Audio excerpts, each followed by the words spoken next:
Thank you, Baroness Uddin, for joining a UKAI Women in AI podcast today. I'm Zara Shah. I would love for you to introduce yourself to the people listening and watching. Thank you, Zara. It's such a pleasure, and the reason it's such a pleasure is because we've had the privilege of working together, and I've so enjoyed the numerous activities that we've been able to take part in, and also you joining a number of our roundtables that we have hosted in the House. So my name is Manzila Uddin. I'm a member of the House of Lords.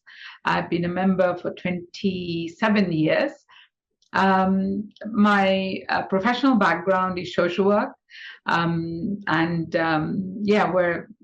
that's what I did: safeguarding domestic violence, children with disabilities, a very range of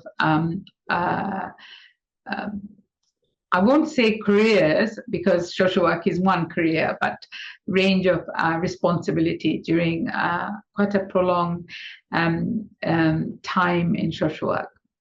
Mm-hmm. What encouraged you or inspired you to pursue this career path? So it's very interesting. I suppose to such an extent, my background is activism, women's activism, community activism.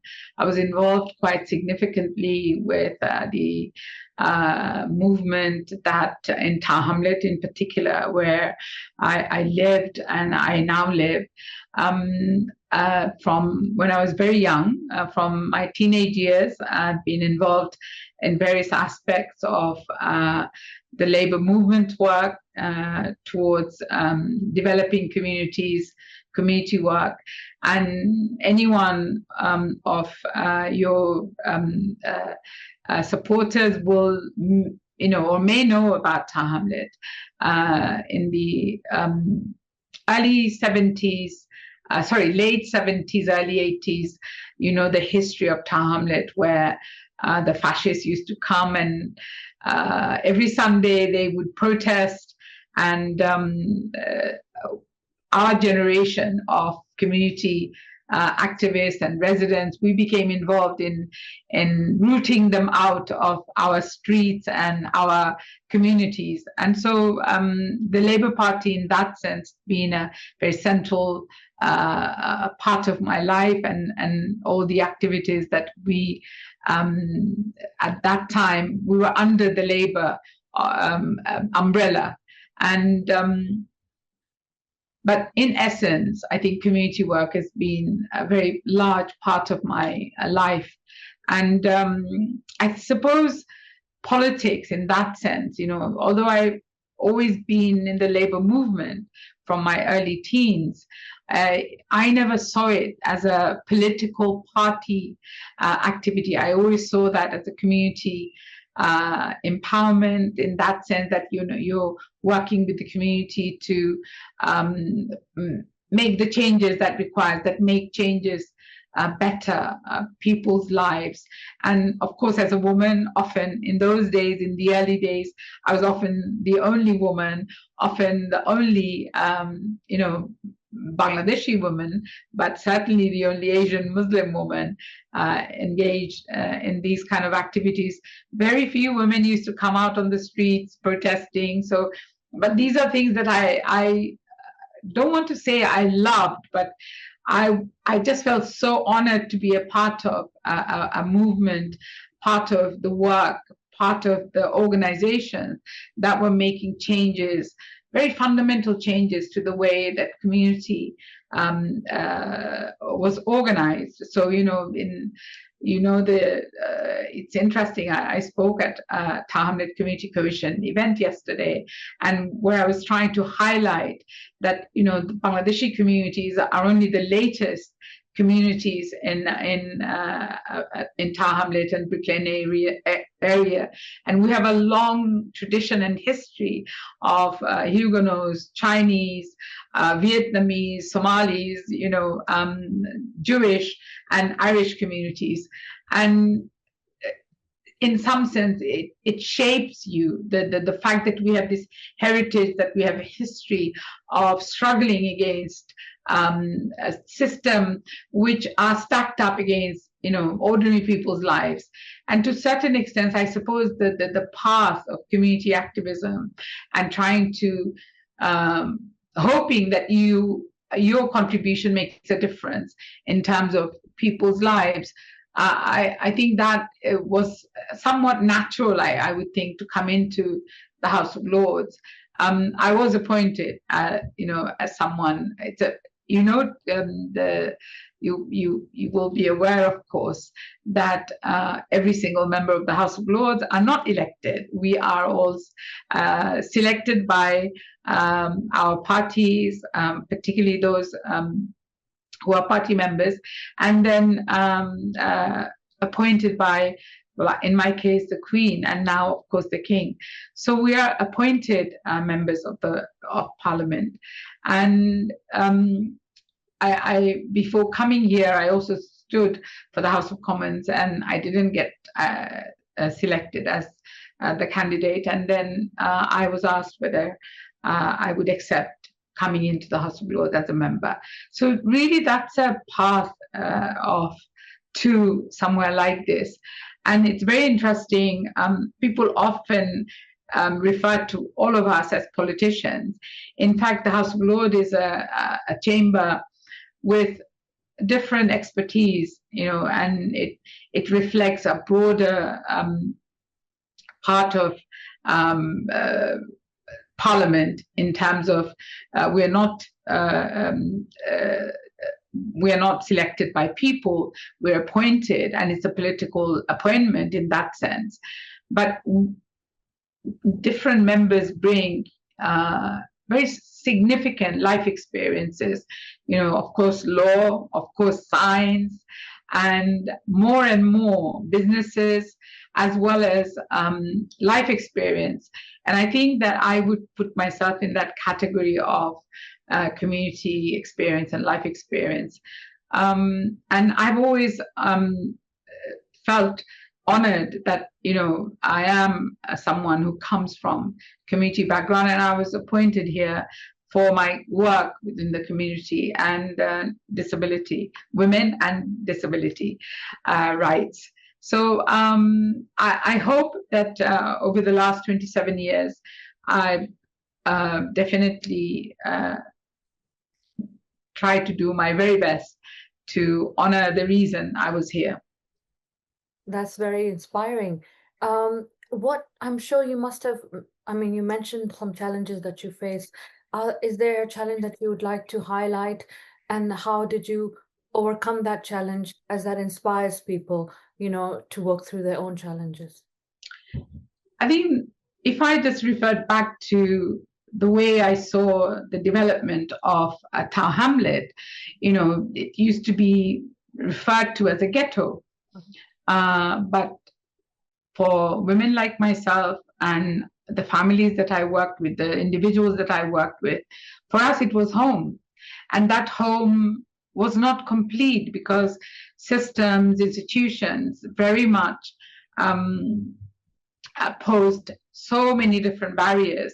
And those barriers may have been professional, those barriers may have been racism, those barriers may have been discrimination against people with disabilities, whole range of, and particularly women. Of course, women have over the ages have faced formidable challenges. And when majority of the women that I was working with in my early days came from different backgrounds, weren't necessarily familiar with institutional norms. So the challenges have always remained quite constant for many communities and people who work within them. So I would contextualize my challenges within the normative experience of community work. But I want to say that as an individual, I have this inbuilt resilience and inbuilt certainty that of course, I never want to harm anyone. I never want to take it for granted that I have this privilege of being able to work with others and trying to give something back and trying to make others' lives better. And that was always the driving factor. So that any challenges that you faced, you were never alone because you're not doing it for yourself. So you're not trying to better your own circumstances, but you're trying to better the circumstances in the community and make institutions better. So any challenges that were posed by either individuals or institutions, you then try to work with people and find solutions. So I think I would say, for instance, very early examples, healthcare was so poor, maternity care was so poor for particularly women, but even more so for minority women. And we knew that, and in fact, a few days ago, I tried to ask a question, bopping up and down in the chamber about maternal and infant deaths. Mortality rate remains really high and it's risen to 20%. And I was trying to say that this is not new. I remember setting up with my colleagues a project in response to this, this terrible situation that many, many women were dying and many, many children were dying, disproportionately within the minority communities of Vietnamese, Somali, and Bangladeshi community in particular, because they were just presenting themselves at a point when they were giving birth. And so, the health service didn't have enough understanding or data so that the women could be helped in time. Anyway, what we did do is we set up the advocacy scheme with the help of statutory funding, and we set it up in such a way that we were not going to we're going to employ the women from the communities to ensure that they were able to connect to the group of women who were needing their services. And we also made sure, and at that time I led the campaign of making sure that we paid the women that worked in the community equal salary to some of the professionals. So for instance, the health visitors. So we paid our community workers who were doing advocacy for women the same salary, recognizing their worth and value.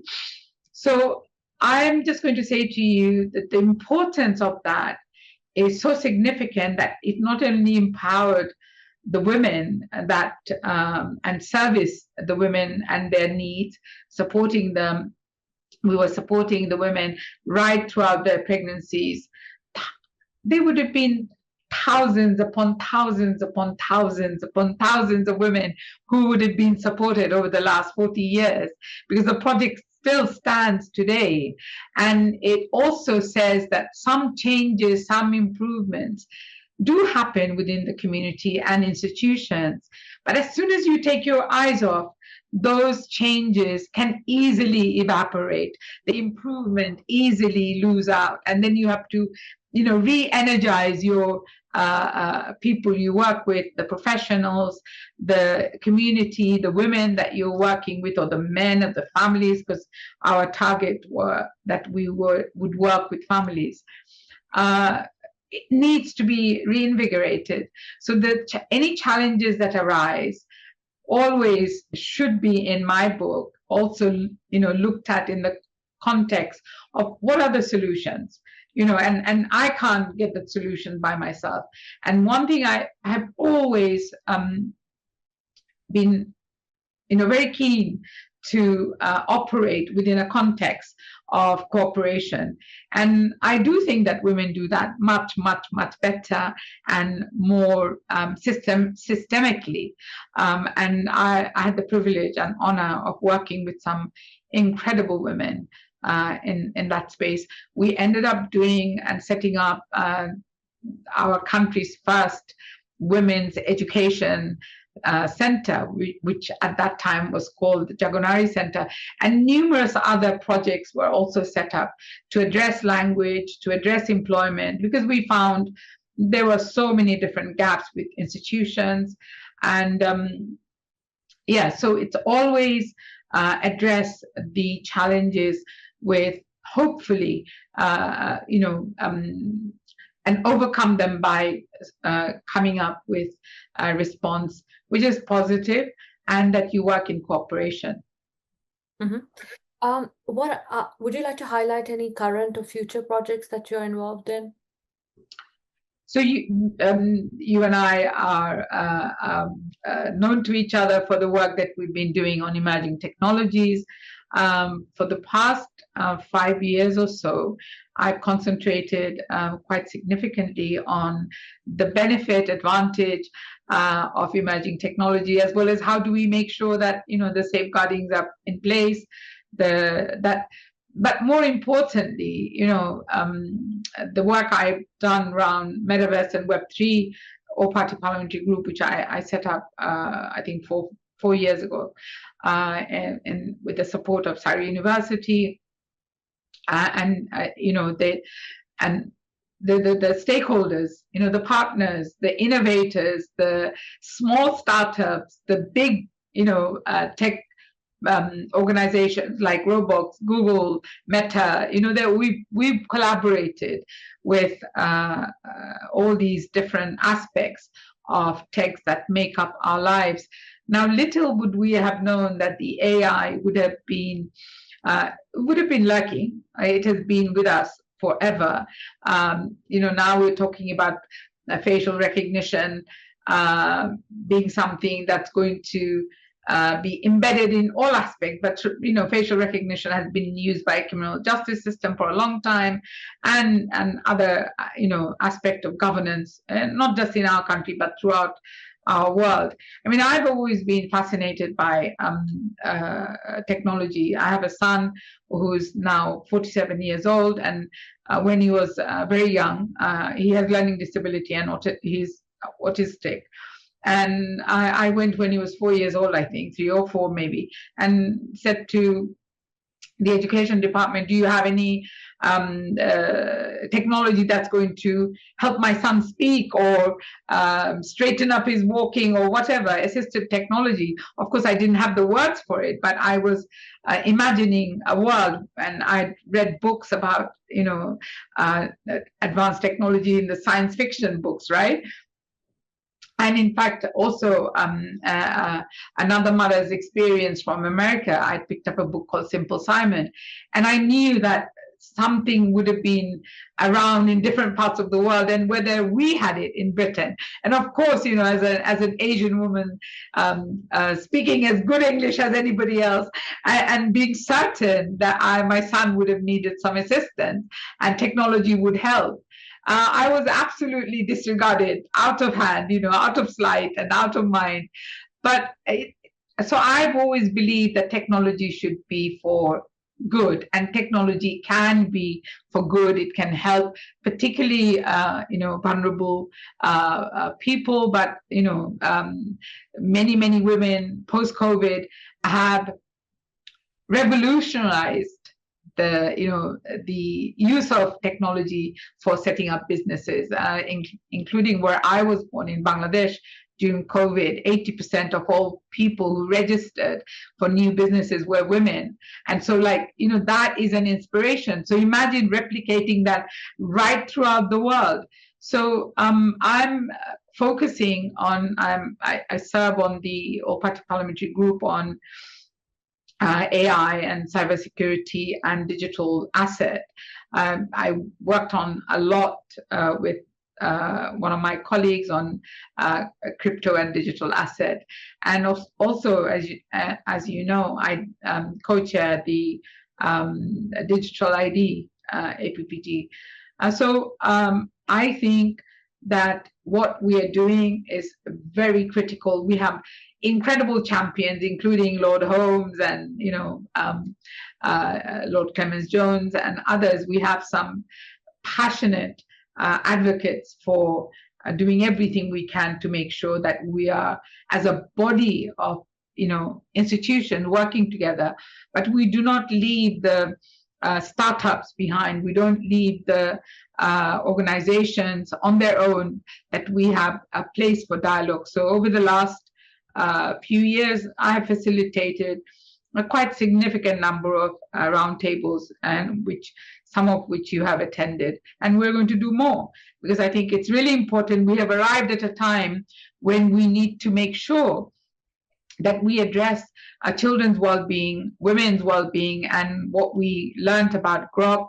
The thing is that during the passage of online safety bill, we knew that there were like 40 million porn websites, based in Outer Hebrides of America somewhere, and they would sooner or later impact our lives in not just UK, elsewhere.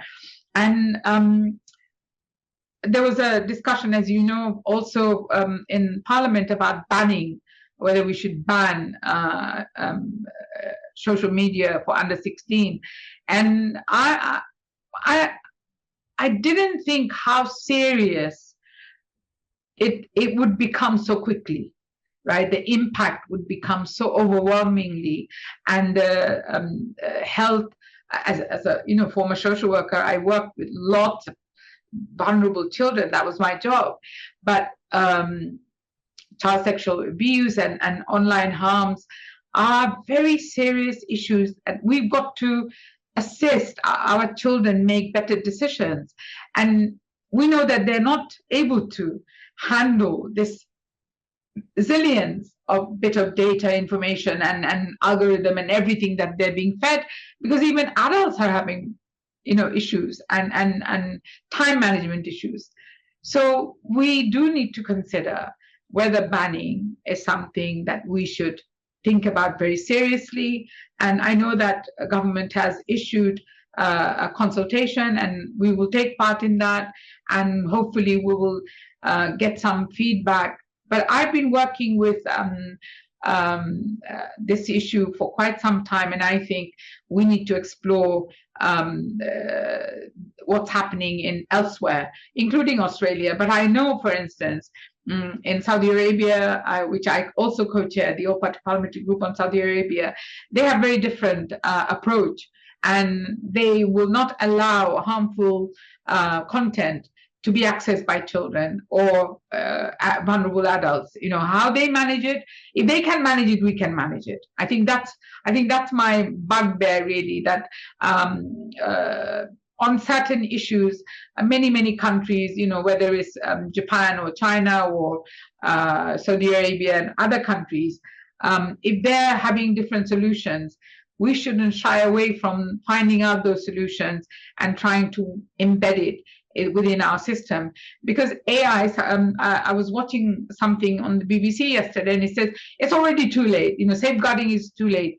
But I don't think so. I believe that if the developers are brought into accountability, if they can, if we can continue to dialogue with them and say, look, make this better.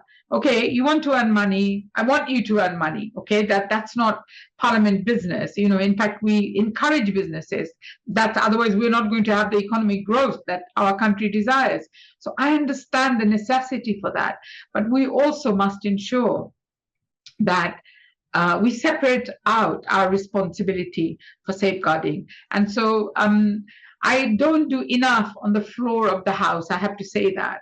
I do much more work around the periphery of the House by organizing discussions, facilitating the different partners, different stakeholders coming together and informing and having, proper intellectual open discussion, how we can improve the situation. So by making this comment, I want to say that in Parliament, we don't just work in the chamber. So many people sometimes comment to me, especially young people, Miss, I didn't see many people sitting on the chamber.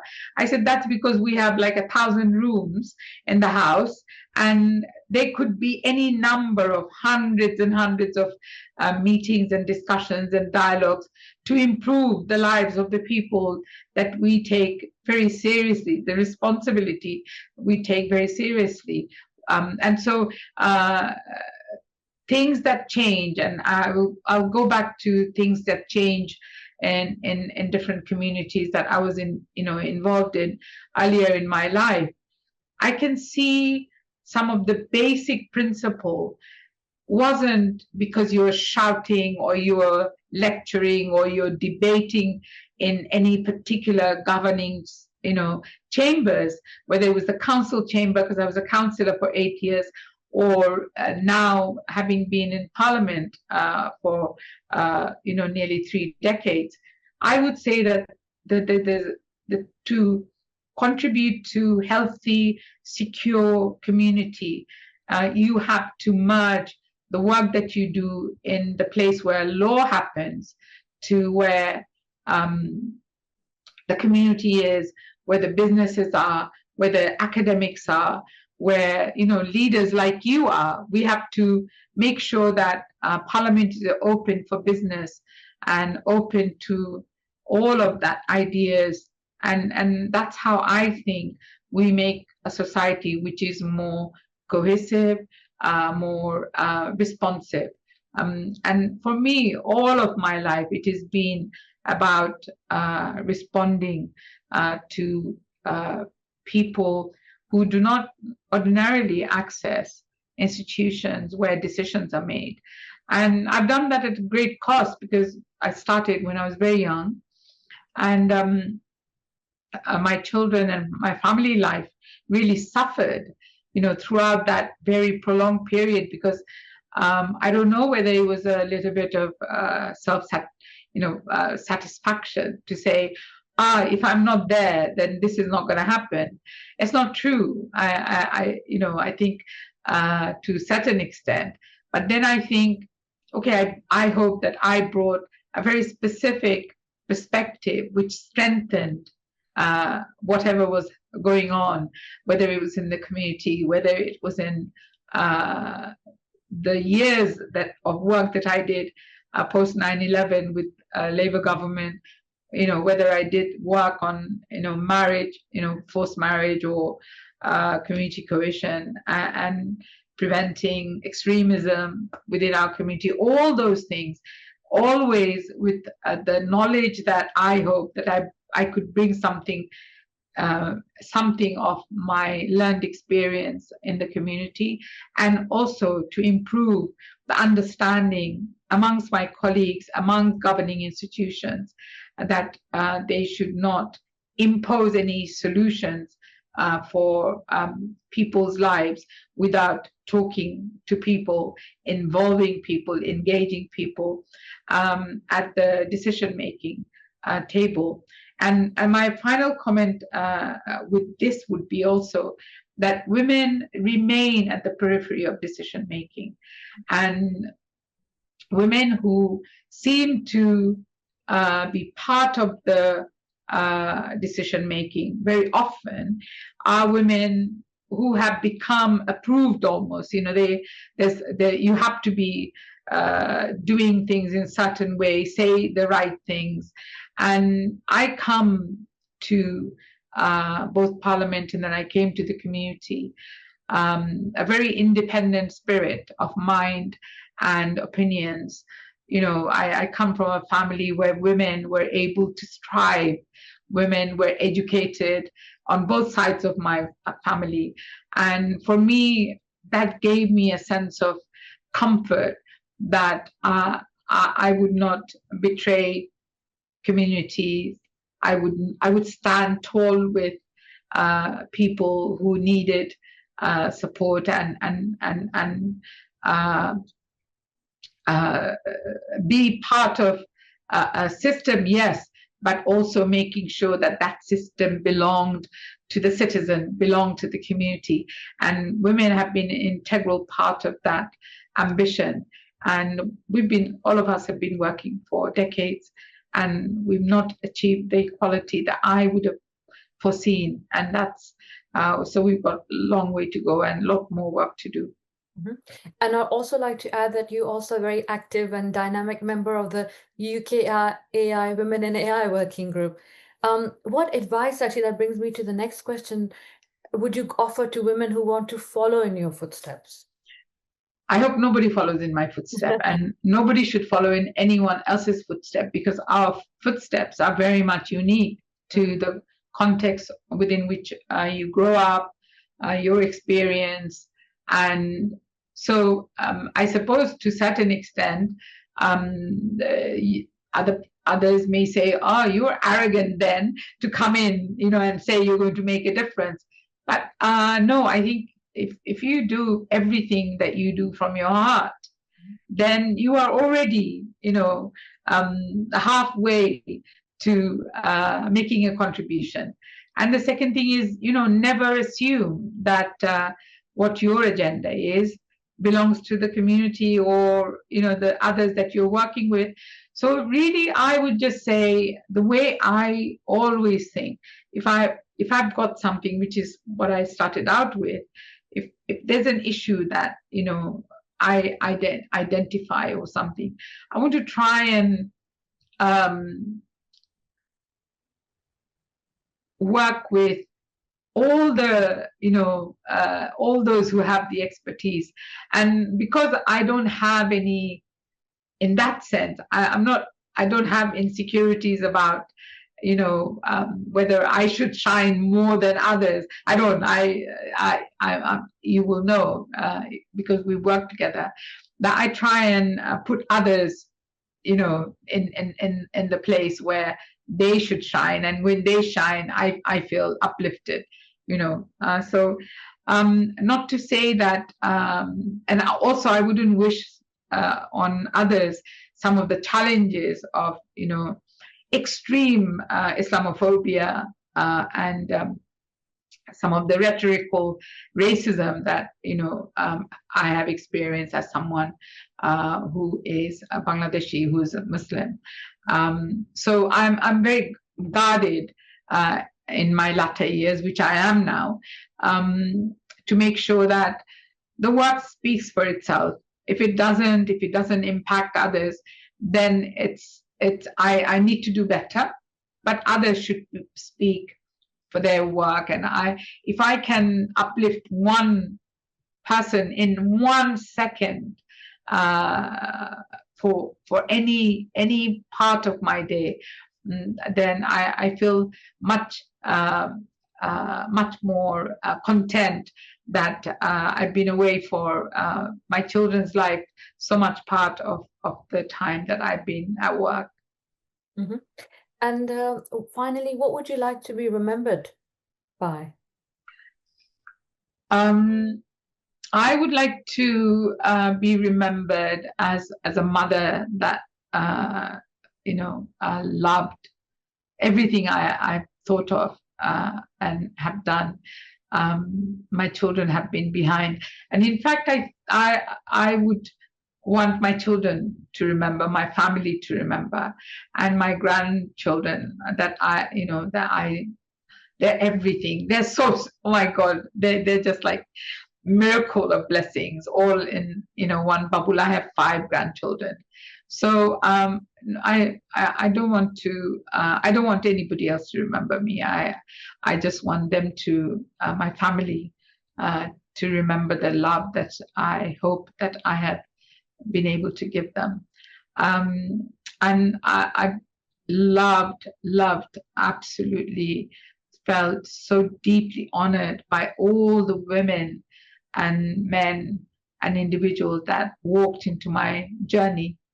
I cherish all of them, the difficult ones, the challenging ones, and all the laughter and joy that I shared with them, and you. That's wonderful. And how can people get in touch with you if they wanted to reach out for advice or, Thank you. Okay, so I'm a public person, so my public email is uddin@parliament.uk, and I'm on LinkedIn. I'm not so active. In fact, I came off deliberately Twitter I think more than a year ago now, maybe 18 months ago. And I'm on Facebook. But more, LinkedIn is good at Baroness Manzila Uddin, but I'm not so as active as I wish to be. So email is good. Okay. And just holler me when you see me in Parliament. And is there anything else you'd like to add or share with anybody watching or viewing? No, just want to say thank you for all the work that you do. And we're here. I mean, all of us who are here as members of Parliament are here at your service. This is your house. This, we as members are going to transit through a period of time, but the Parliament is for you. This house is yours. And when you're not, when you need it, you should call on us. Every single person should know their MPs. Every single person. This is really critical, and we should empower the information to particularly our young people, but our women, and just ask us, whatever it is that you need, and let us know.